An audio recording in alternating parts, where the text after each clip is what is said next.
Ya, pemirsa Tegar TV dimanapun Anda berada, kita lanjutkan dialog spesial kita bersama Ibu Mardalena ST MDM, Kasih Preservasi BPJN Lampung, Balai Pelaksanaan Jalan Nasional Lampung. Di sesi pertama, banyak hal yang sudah disampaikan Ibu Mardalena, terutama terkait profil Bu Mardalena dan apa tupoksi daripada preservasi dan bidang-bidang lainnya di BPJN Lampung. Saat ini kita berada pada sesi kedua. Ini menarik juga ini Bu, biar pemirsa Tegar TV lebih mengetahui apa sih BPJN Lampung. Kalau misalnya kondisi jalan yang dikelola atau yang di-manage oleh BPJN Lampung ini berapa kilometer dan gimana? Ya, jadi sesuai dengan SK Menteri PUPR tahun 2022, jalan nasional di wilayah Lampung itu ada 1.298 km di Lampung. 1.298 km. Itu di yang Kabupaten tersebar Kota. di seluruh wilayah kabupaten, baik itu lintas tengah, lintas timur maupun lintas barat. Dan kita berbatasan dengan dua wilayah provinsi Sumatera Selatan, yaitu lintas timur di Simpang Pematang, kemudian lintas tengah di berbatasan dengan Martapura, kemudian lintas barat kita berbatasan dengan wilayah provinsi Bengkulu.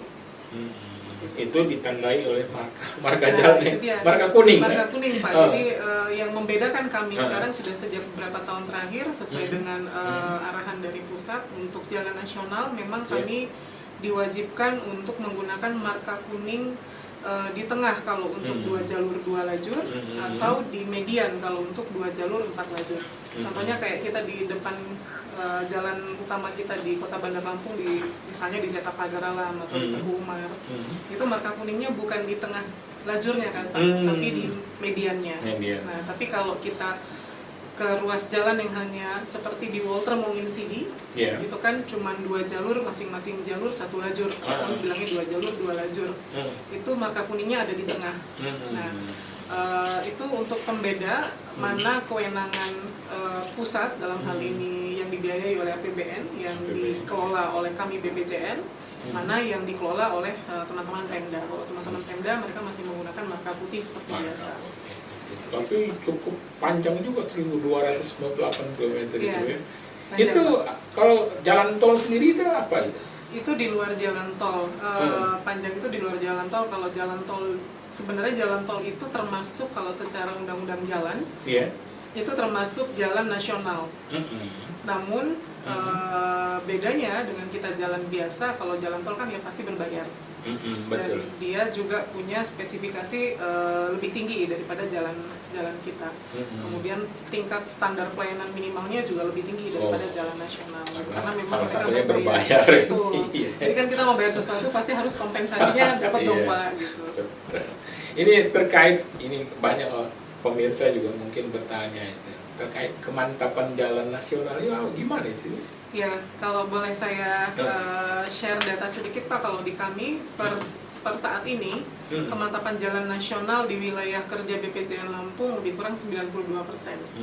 Ini memang agak sedikit turun dari beberapa tahun yang lalu, karena memang seperti yang kita ketahui saat ini kami yang masih jalan agak jadi perhatian kami saat ini di lintas tengah, khususnya dari arah Terbanggi sampai ke arah Martapura, karena memang lalu lintas itu jalan itu dilalui oleh lalu lintas yang cukup padat dan bermuatan berlebih. Tonase kendaraan industri gitu ya. Betul. Karena itu juga kan menjadi salah satu urat nadi jalan penghubung dari wilayah Sumatera Selatan menuju Lampung, khususnya yang membawa kalau di Sumatera Selatan kan di situ ada industri batu bara, ada industri semen. Nah, mereka juga sebagian kan pergerakannya melalui pelabuhan kita yang di Panjang dan di Bakau. Jadi itu juga merupakan salah satu urat nadi kita di wilayah Provinsi Lampung. Nah, itu yang menjadi PR kami saat ini dalam pengendaliannya Pak. Bagaimana jalan kita tuh tetap fungsional walaupun dilalui oleh kendaraan yang cukup padat dan bermuatan cukup banyak. Tapi memang ya pengguna jalan itu, terutama yang industri berat itu harus mematuhi rambu lalu angkutan barang itu tonase ini. Ya, Kalau itu kan aturannya sebenarnya sudah jelas ya Pak, yang dikeluarkan oleh Kementerian Perhubungan. Memang kalau kami berharapnya sih dipatuhi agar jalan kita bisa sesuai dengan standar yang kita harapkan bersama. Kan jalan itu juga ada usianya atau ada umurnya, umur rencananya berapa. Nah berharapnya sih kalau memang kita sesuai saja dengan standar yang sudah ditetapkan oleh Kementerian Perhubungan, harusnya jalan kita bisa lebih aware, lebih aman, dan bagi pengguna juga menjadi lebih nyaman seperti itu. Menarik ini Bu Mardalena. Ini Bu Mardalena juga perlu diketahui juga oleh pemirsa Tegar TV soal realisasi pembangunan jalan dan jembatan nasional ya tentunya yang sudah dilakukan existing ya, tahun 2023, 2024 atau yang sedang dikerjakan. Silakan. Baik, kalau untuk yang 2023 tentu saja sudah selesai ya Pak. Sudah selesai, pelaksanaannya sudah 100%, sudah di PHO, dan memang tahun 2023 yang lalu seperti yang mungkin teman-teman ketahui, kita juga ada ketambahan pekerjaan sebagai salah satu amanah dari Impres 02 yang tentang jalan daerah. Ya kan, kita sudah menyelesaikan itu semua, alhamdulillah. Pada bulan Juli yang lalu untuk Impres jalan daerah sudah diresmikan oleh Pak Presiden, saat itu masih Pak Joko Widodo, didampingi oleh Menteri PUPR saat itu masih Pak Basuki Hadi Mulyono. Nah, untuk yang 2024 sendiri, progres per saat ini berdasarkan data di e-monitoring kami itu lebih kurang sudah secara progres fisik sudah 84%, Pak. Jadi memang agak sedikit karena sudah sebentar lagi juga betul, betul Pak, karena kami baru kedapatan 2 paket yang baru ini untuk Lampung. Baru terkontrak lebih kurang 2 minggu yang lalu karena memang paket diskresi di yang Simpang Palas di daerah Lampung Selatan. Itu yang bulan Juli lalu dikunjungi oleh Pak Presiden, Pak, dan memang Pak Presiden saat itu minta ini diperbaiki gitu. Nah, jadi sesuai Dipanya juga baru turun di kami di akhir Oktober kemarin, makanya kami baru bisa berkontrak sekarang. Memang kami optimis kita sudah membuat strategi-strategi akhir tahun itu harus selesai. Insya Allah ya akhir tahun selesai. Insya Allah selesai Pak, karena memang Palas tadi. Yang di Simpang Palas yang di Lampung Selatan, Lampung. yang pada saat kemarin Pak Jokowi kesini kan sempat mengunjungi daerah situ Pak. Kemudian satu lagi paket Impres jalan daerah, tahun ini kita hanya kebagian 1 untuk wilayah Provinsi Lampung. Itu yang di daerah Batu Badak Warna, itu yang di lintas, masuknya sih kalau nggak salah lintas timur ya, daerah situ, daerah Jambung ke kanan. Nah itu juga, tapi progresnya untuk sampai saat ini masih ongoing atau masih on track Pak, on the track. Lebih kurang 19% semua, tapi setiap harinya teman-teman pergerakan pelaksanaannya sangat signifikan di situ Pak. Dan diharapkan tadi nih akhir tahun harus selesai. Dan itu memang kami sudah pasang strategi-strategi tertentu, misalnya itu tadi materialnya harus siap, pekerja harus siap, alat harus ready gitu. Kemudian karena di situ menggunakan aspal, berarti kan kita harus ada alat pengaduknya atau kami biasa bilang AMP, aspal mixing plant ya. Nah, itu juga harus ready gitu. Jadi kita sudah memitigasi resiko-resiko apa-apa saja yang bakal membuat pekerjaan ini terlambat, termasuk misalnya kekurangan material harus apa, sudah diantisipasi. Karena memang di kita di APBN itu sudah berapa tahun belakangan ini mitigasi risiko itu sudah diwajibkan. Jadi kami sudah harus mengantisipasi bagaimana walaupun proyeknya waktunya sangat tight, tapi bisa kita selesaikan dengan baik sesuai dengan spesifikasi yang ada. Tapi sekarang kondisi hujan itu nggak mengganggu atau gimana ya? Itu tantangan Pak. Itu tantangan.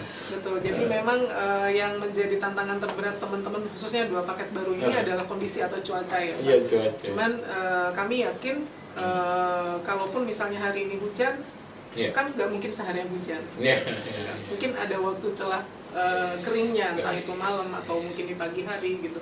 Nah di celah waktu kering inilah yang kami gunakan untuk melakukan pengaspalan atau pekerjaan. Ya, kalau di pekerjaan aspal kan kita tidak seribet kalau kita pekerjaan beton. Kebetulan kedua paket ini majority-nya pavementnya adalah aspal. Jadi insya Allah kami masih optimis ini harus selesai. Insya Allah lah ya Bu. Bu Mardalena itu terkait jembatan gantung itu pembangunan yang di Lampung Utara itu. Itu Iya. gimana itu? Masih berproses Pak, saat ini juga sudah 70-an%. Karena kalau sepengetahuan kami di jembatan gantung itu bangunan bawahnya sudah siap. Oh. Kita atau sudah mulai ada beberapa yang sudah mulai dilakukan untuk bangunan atasnya, untuk pilonnya. Nah, itu juga kontraknya sampai dengan akhir tahun tanggal 31 Desember, mudah-mudahan itu juga bisa selesai tepat waktu. Jadi insya Allah juga akhir tahun 2024 Selesai. dua ruas jalan dan jembatan gantung itu selesai. Pak. Bisa digunakan untuk lebaran. Ya, Akhir tahun tahun, baru. iya tahun baru ya. Tahun baru. Ya insya Allah lah Ya. berjalan lancar ya Bu Amin. Marda. Ya pemirsa Tegar TV dimanapun Anda berada, ini yang terakhir di sesi ketiga ini Bu Mardalena, rencana pemeliharaan jalan dan jembatan untuk nasional tahun 2025. Ya, kalau untuk tahun 2025 Pemeliharaan jalan. untuk pemeliharaan jalannya kami memang sesuai dengan SK Jalan Nasional Pak. Oke. Terhadap 1.298 kilo itu tetap harus kami pelihara. Betul. Program dan rencana sudah kita usulkan ke pusat, mudah-mudahan dalam waktu dekat di PA 2025 bisa turun, sehingga di awal tahun 2025 kami sudah bisa mulai melakukan pemilihan terhadap penyedia jasa, proses pemilihan. Oke. Nah, kalau spesifik pekerjaannya sepertinya tidak ada yang terlalu bombastis ya. Untuk 2025 masih seperti biasa. Kami harus tetap melakukan pemeliharaan. Kecuali yang di Lampung Tengah itu tadi yang apa itu? Oh ya, Lampung Tengah itu yang beberapa titik mungkin nanti akan Lebih ada fokus. akan ada beberapa penanganan spesifik di situ Pak, Oke. karena memang harus kami lakukan perbaikan karena itu tadi kondisi jalannya sudah cukup membahayakan untuk pengguna jalan, terutama mobil-mobil kecil. Nah, tapi sifatnya itu masih di ranah preservasi, jadi kami melakukannya secara rekonstruksi. Mungkin perlu saya sampaikan sedikit secara teknis, kalau kami bicara preservasi, itu ada 3 hal Pak pekerjaannya. Ada rekonstruksi, rehabilitasi, dan rehabilitasi mayor dan rehabilitasi minor. Nah, kalau yang untuk di Waikanan tadi yang tadi sempat saya sampaikan itu kemungkinan nanti untuk tahun depannya ada pekerjaan rekonstruksi di mana kita melakukan peningkatan jalan di situ karena memang kondisinya sudah cukup membahayakan kalau tidak kami lakukan perbaikan yang cukup signifikan. Nah, tapi kalau pekerjaan lainnya seperti rutin kalau kita bicara rutin berarti patching ya Pak. Nah, patching tetap harus kami lakukan. Itu sifatnya preventif, supaya jangan lubangnya makin banyak, makin gede gitu. Itu tetap dilakukan oleh teman-teman dan sudah masuk dalam program di masing-masing PPK. Oke. Menarik ini Bu Mardalena ini. Ya, Jadi untuk pemirsa Tegar TV ini juga jadi lebih jelas ya bahwa pemeliharaan jalan nasional itu selalu dilakukan dan menjadi perhatian lah ya, baik pembangunan dan pemeliharaan jalan nasional 1.298 km. Ya pemirsa Tegar TV dimanapun Anda berada, kita akan lanjutkan pada sesi ketiga. Jangan kemana-mana pemirsa, tetap di Tegar TV.